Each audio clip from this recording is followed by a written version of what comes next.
নমস্কার বন্ধুরা, নতুন একটা ভিডিও নিয়ে চলে এলাম। তো আজকের এই ভিডিওতে কতগুলো বিষয় নিয়ে আলোচনা করব।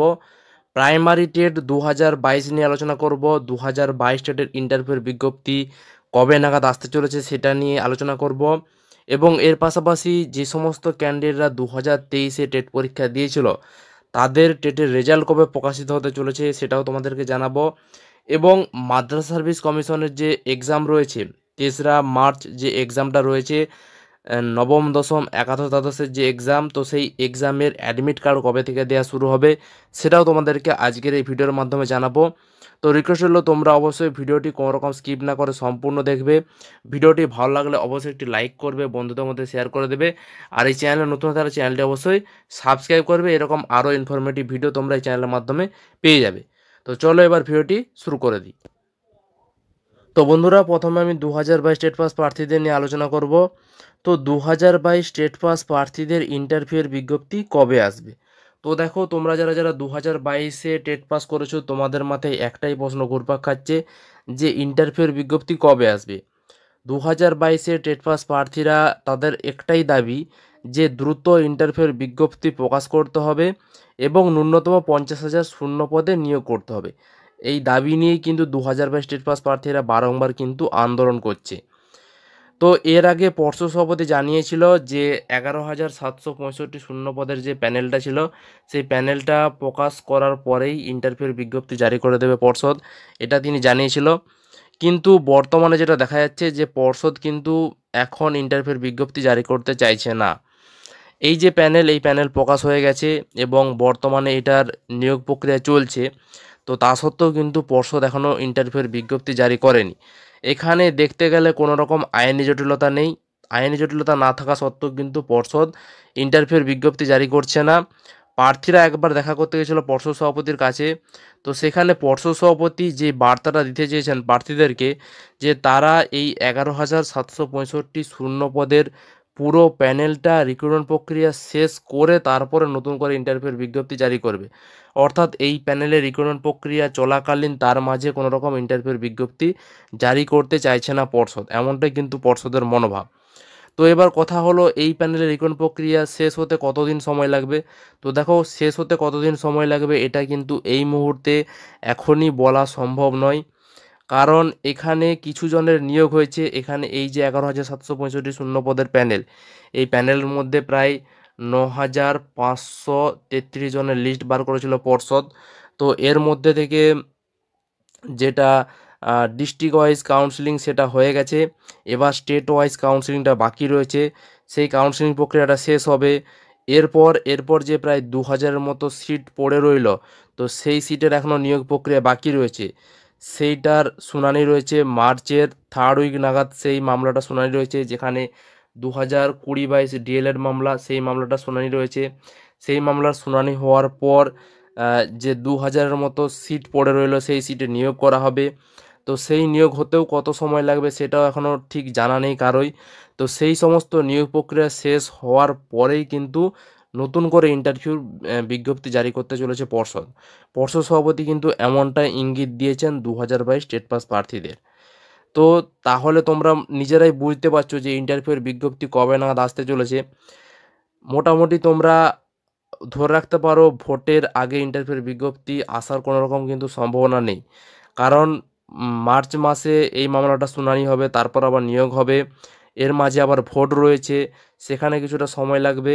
তো সুতরাং ভোটের আগে যেটা দেখা যাচ্ছে, ভোটের আগে ইন্টারভিউয়ের বিজ্ঞপ্তি দেবে না পর্ষদ। পর্ষদ কিন্তু এটাই জানাচ্ছে। তো এবার দেখো, এটা পর্ষদের যেটা মনোভাব, এটা এবার প্রার্থীরা চাইলে সেই মনোভাব বদলে দিতে পারে। কারণ প্রার্থীরা চাইলে তারা আন্দোলন করে পর্ষদকে বাধ্য করতে পারে ইন্টারভিউয়ের বিজ্ঞপ্তি জারি করতে। কারণ এখানে কোনো রকম কিন্তু আইনি জটিলতা নেই। এখানে পর্ষদ নিজের মতো ভেবে নিয়েছে যে তারা ইন্টারভিউয়ের বিজ্ঞপ্তি নিয়োগ প্রক্রিয়া শেষ করে তারপরে দেবে।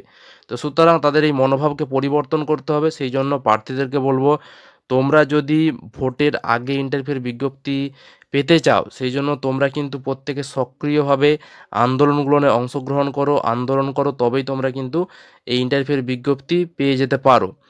তোমাদেরকে চেষ্টা রাখতে হবে যেন ভোটের আগে তোমরা যেন ইন্টারভিউয়ের বিজ্ঞপ্তি পেতে পারো। কারণ ভোটের পর কবে ইন্টারভিউয়ের বিজ্ঞপ্তি আসবে তার কিন্তু কেউ গ্যারান্টি দিতে পারবে না। তো সেই জন্য পর্ষদকে চাপে রাখতে হবে। এখানে কোনো রকম আইনি জটিলতা নেই, পর্ষদ ইচ্ছে করে ইন্টারভিউর বিজ্ঞপ্তি জারি করছে না। পর্ষদ চাইলে ইন্টারভিউর বিজ্ঞপ্তি জারি করতেই পারে, এখানে কিন্তু কোনো রকম বাধা নেই। তাই পর্ষদ এখানে ইচ্ছে করে ইন্টারভিউর বিজ্ঞপ্তি জারি করছে না। তাই ইন্টারভিউর বিজ্ঞপ্তি তোমরা যদি আগে পেতে চাও, ভোটের আগে যদি ইন্টারভিউর বিজ্ঞপ্তি পেতে চাও, তোমাদেরকে কিন্তু আন্দোলনগুলো সক্রিয়ভাবে অংশগ্রহণ করতে হবে। তোমাদেরকে বলে রাখি 27 তারিখে, 27শে ফেব্রুয়ারি একটা জমায়েত রয়েছে, সেখানে তোমরা অংশগ্রহণ করবে। এরপর আবার মার্চ মাসেও রয়েছে একটা জমায়েত, তো সেখানেও কিন্তু তোমরা অংশগ্রহণ করবে। তো এই চ্যানেলে আমি প্রতিনিয়ত আপডেট দিয়ে থাকি, তোমরা চ্যানেলটাতে নজর রাখবে। তোমরা কোন দিন কবে আন্দোলন হচ্ছে সেগুলো তোমরা এই চ্যানেলের মাধ্যমে জানতে পারবে।